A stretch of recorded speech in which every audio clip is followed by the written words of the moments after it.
Christmas tree farming is a rapidly increasing industry in the Pacific Northwest. As people demand more and better Christmas trees, the numbers available from uncultured natural stands is steadily decreasing. At the same time, Christmas tree farmers are learning to culture and shape both plantation-grown and natural trees to make them more full and bushy.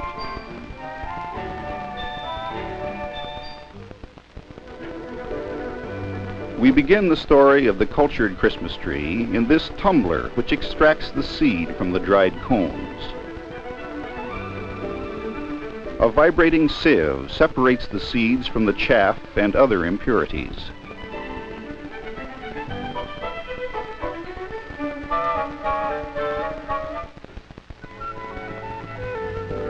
Seeds are sold in bulk to nurseries specializing in Christmas tree planting stock.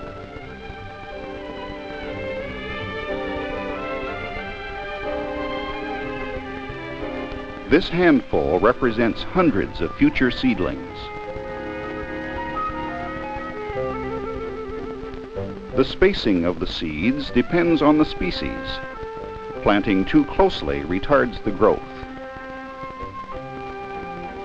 The heavy roller packs the seeds firmly.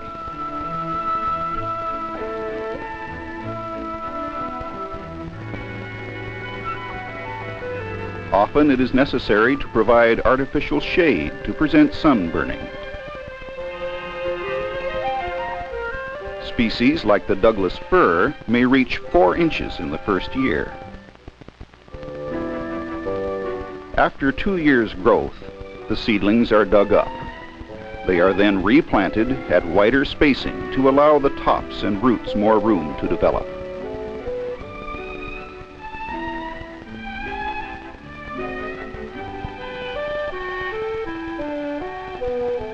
Regular sprinkling and hand weeding are necessary for vigorous growth and good survival.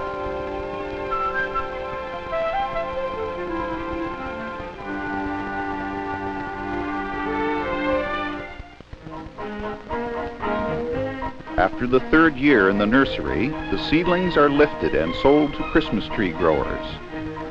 This underground knife loosens the roots but does not damage them.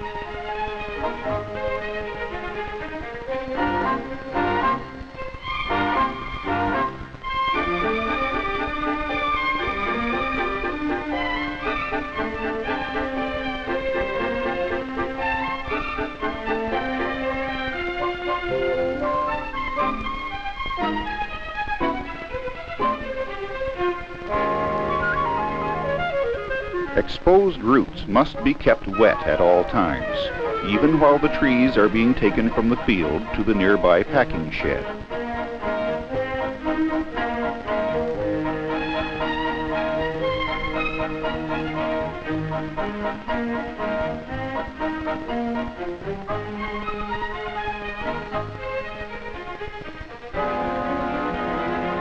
The entwined roots are separated. Then the seedlings are sorted into bunches of 25.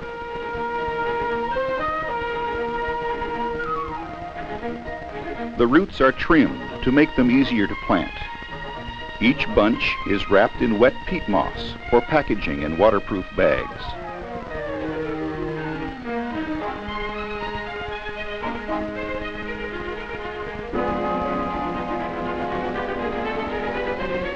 The seedlings are kept in cold storage until delivered to Christmas tree growers.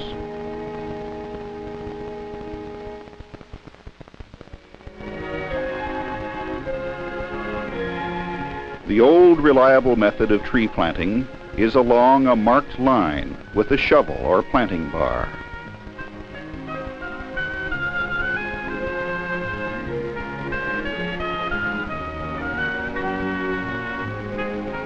Underground air pockets around the roots are eliminated by stomping the ground. On larger plantations, machine planters are sometimes used to speed up the planting operation. A hilly farm such as this may not be profitable for growing most annual agricultural crops, but will lend itself well to the growing of Christmas trees.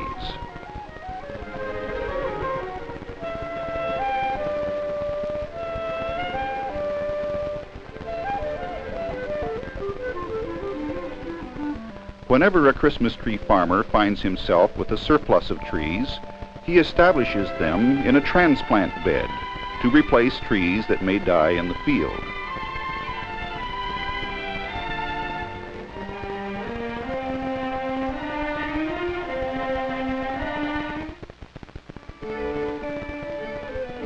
As on other croplands, grass and weeds create a problem by robbing moisture and nourishment from the soil.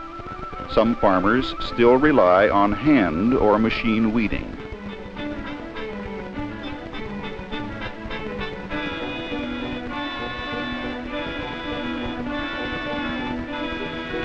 A newer method utilizes selective chemical sprays that kill the grass and weeds without affecting the trees.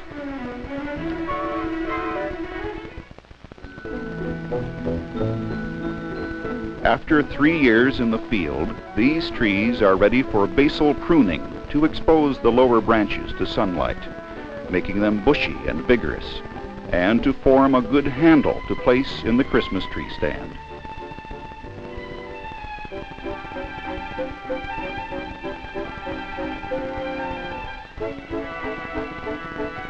Next, the leaders and side branches are cut back.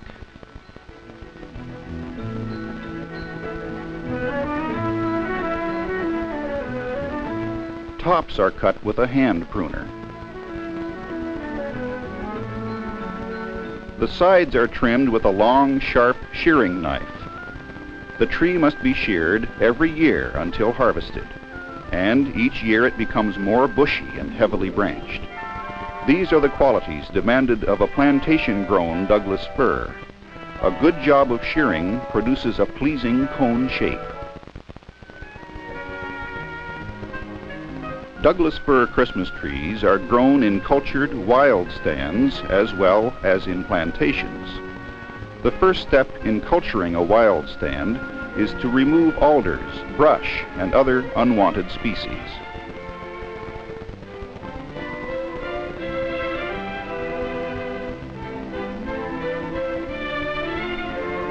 The young fir trees that are left are thinned to allow each one room to grow. Only those with the best shape are left standing.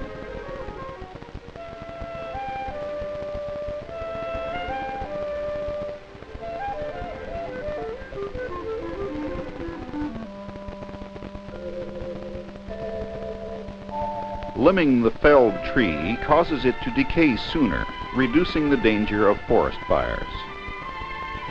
Wild trees are basal pruned higher on the stem than plantation trees. First, a strong, uniform bottom whorl is chosen above the shade of ferns, brush, and other ground cover. Pruning below the bottom whorl in this manner stunts the leader growth somewhat and gives a more compact appearance. Some growers shear the branches, while others leave them natural. These trees will be ready to start harvesting in 3 or 4 more years. To improve the color, the trees are fertilized in the spring of the harvest year with nitrogen pellets.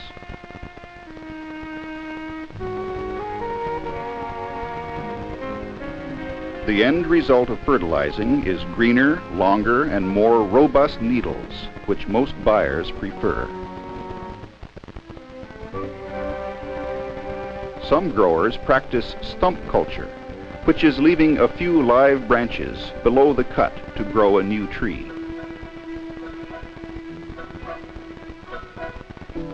A good example is this well-formed 2-year-old sprout.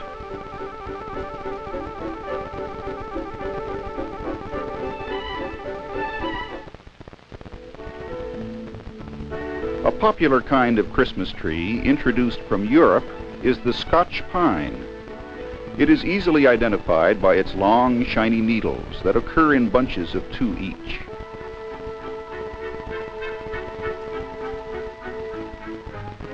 Pines are sheared in much the same manner as Douglas fir. Shearing is restricted to early summer while the new growth is soft and succulent. Only at this time will new buds form from each cut branch.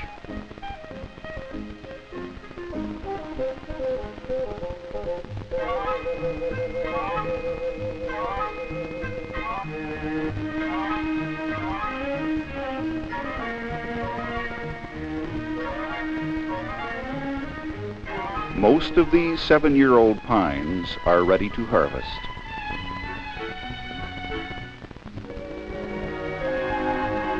Another beautiful Christmas tree is the grand fir, which is related to the eastern balsam fir. It is identified by its flat, comb-like needle arrangement. 2 white stomata lines on the underside of the needle and a notch on the needle tip.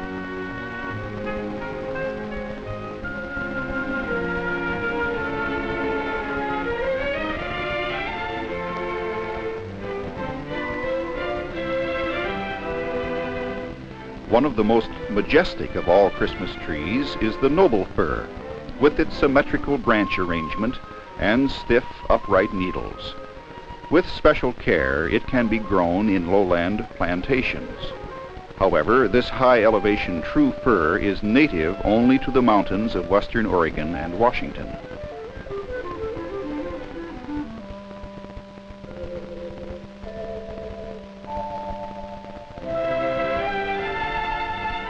Thinning and basal pruning are the only attention given to wild stands of noble fir. The basal pruning slows growth, which compresses the symmetrical whorl development.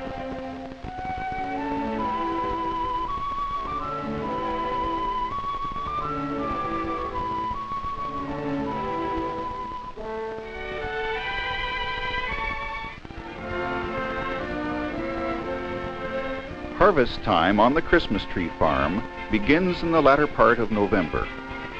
On this cultured natural Douglas fir stand, the cutter selects and chops down the trees that are ready to harvest.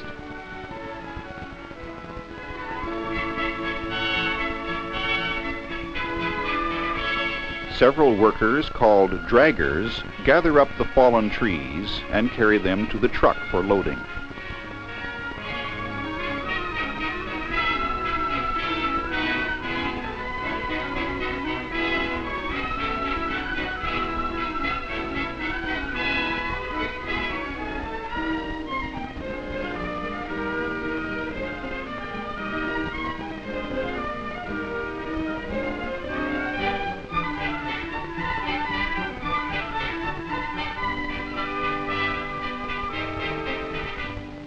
An anchored cable around the trees pulls off the load.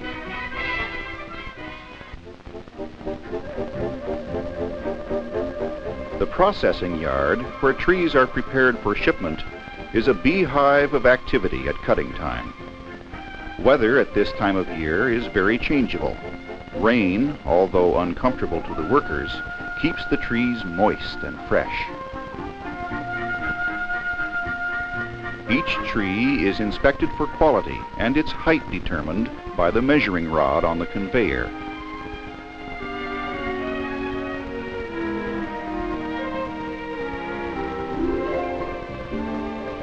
The color of the attached tag signifies the grade and height of each tree.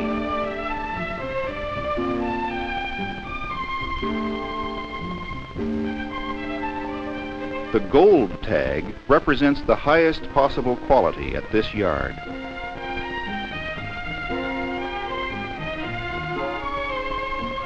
After tagging, the trees are stacked according to size and grade.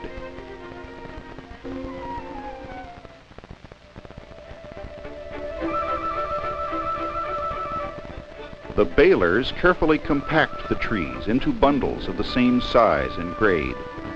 The purpose of baling is for ease of handling, space saving, and prevention of damage in transit.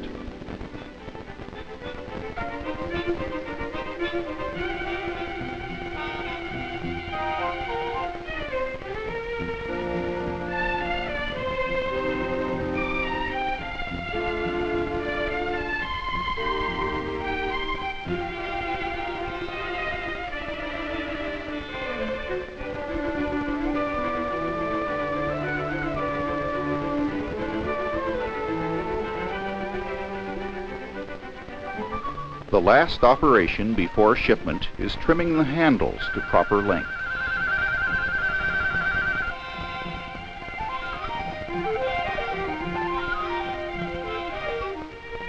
The activities of processing and shipping are compressed into a period of only 3 weeks. Trees are shipped from the Pacific Northwest by truck, railroad car, ship, and even airplane to markets in many areas of the United States. Orders consigned to the most distant markets are shipped first.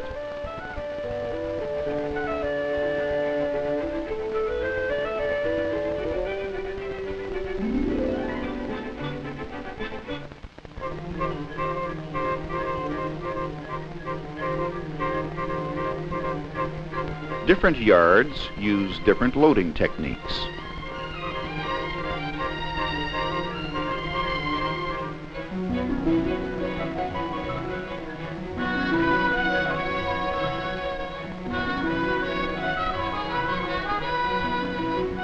And different yards, like this one, use different baling techniques.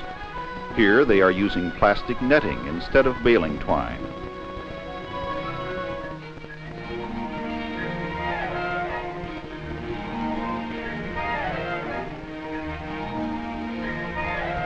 The machine compresses one or more trees, according to size, into a single sleeve.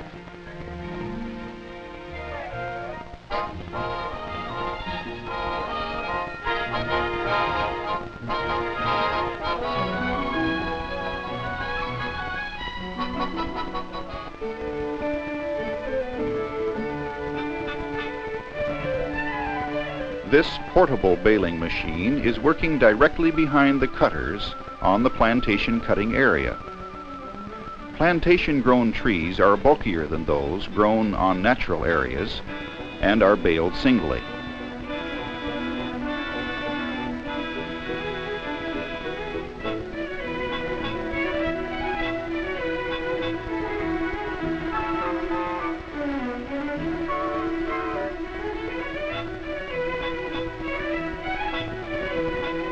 The simplest kind of plastic netting baler is this one.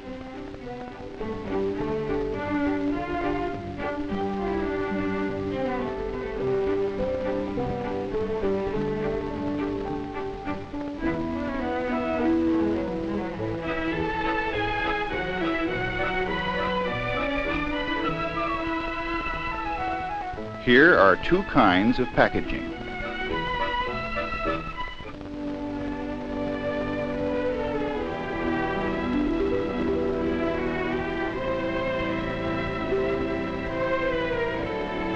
Unbaled trees are being delivered to a retail lot by a local grower.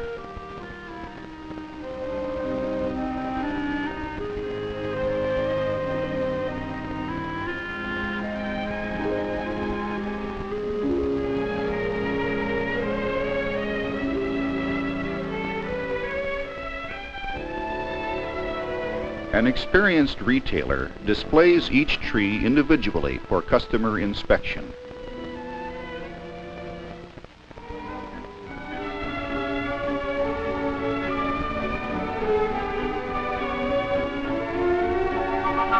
A good tree attractively displayed will sell itself.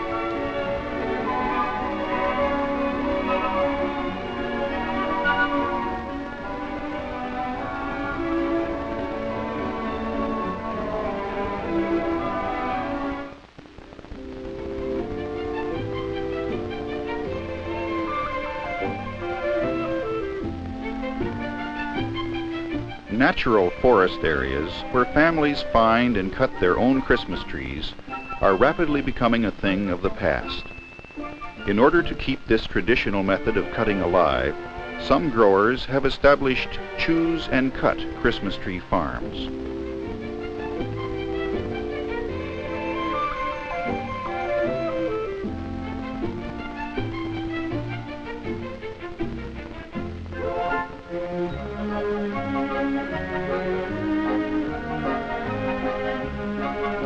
Besides ensuring a fresh-cut tree, this method of harvesting provides an enjoyable out-of-doors experience for the entire family.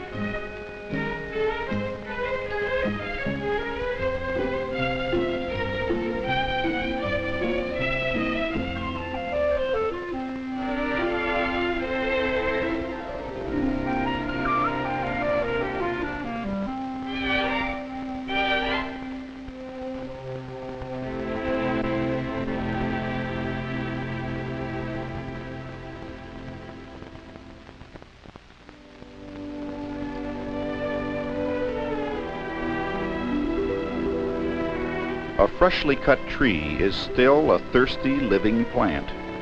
To maintain its freshness, it is wise to place the handle in a bucket of water as soon as it is brought home. A water stand, when replenished daily, helps to maintain maximum freshness and fireproofing in the home. Basically, there are two types of trees, the sheared and the unsheared. The unsheared type lends itself best to pendant-type ornaments or decorations. The sheared, bushy type are decorated best with a garland-type trim. What we have seen is the end result of man's ingenuity in improving on a natural product. He has established a significant new industry by creating a more beautiful product, the cultured Christmas tree.